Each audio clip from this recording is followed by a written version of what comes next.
చాలా మందికి ఒక ప్రశ్న వస్తుంది ఏమిటంటే ఈ ధర్మం అధర్మం పుణ్యం పాపం ఇవన్నీ కూడా పాతకాలం మాటలు, వీటి అవసరం ఇప్పుడు ఉందా? ఇవన్నీ కూడా ఇదివరకటి కాలం మాటలు కదా, ఇప్పుడు ఇవన్నీ అవసరం లేదు. మనమేమో ఇప్పుడు ఇంత ఆధునికమైనటువంటి కాలంలో ఇంత టెక్నాలజీ పెరిగిపోయింది, ఇటువంటి కాలంలో ఉన్నప్పుడు ఇంకా ఈ పాత మాటలన్నీ మాట్లాడతారు ఏమిటి ఇవన్నీ అని చెప్పి అనుకుంటూ ఉంటారు చాలా మంది. ఇదంతా ఇప్పుడు అవసరమా, దీని గురించి మనం ఆలోచించాలా, ఈ ధర్మాచరణ ఇదంతా ఎందుకు అని చాలా మంది అడుగుతూ ఉంటారు.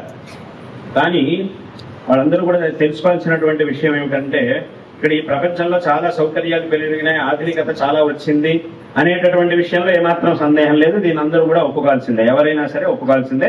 ఆధునికత అనేది ప్రపంచంలో వచ్చింది, చాలా సౌకర్యాలు పెరిగినాయి. వెనకటి కాలంలో లేనటువంటి సౌకర్యాలు ఎన్నో, ఊహించడానికి కూడా సాధ్యం కానటువంటి సౌకర్యాలు ఇప్పటి కాలంలో ఉన్నాయి, అందులో ఏమాత్రం సందేహం లేదు. కానీ ఇక్కడ మనం తెలుసుకోవాల్సినటువంటి విషయం ఏమిటంటే, ఇన్ని సౌకర్యాలు పెరిగినా కూడా ఎక్కడైనా దుఃఖం అనేది తగ్గిందా? ఈ ప్రపంచంలో అది మాత్రం ఎక్కడా కూడా తగ్గలేదు. ప్రపంచంలో దుఃఖం అనేది ఇవాళకి ఉండనే ఉంది.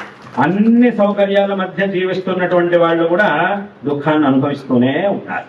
కాబట్టి సౌకర్యాలు వచ్చాయనేటటువంటి విషయంలో సందేహం లేదు, కానీ దుఃఖం మాత్రం ఏమీ తగ్గలేదు.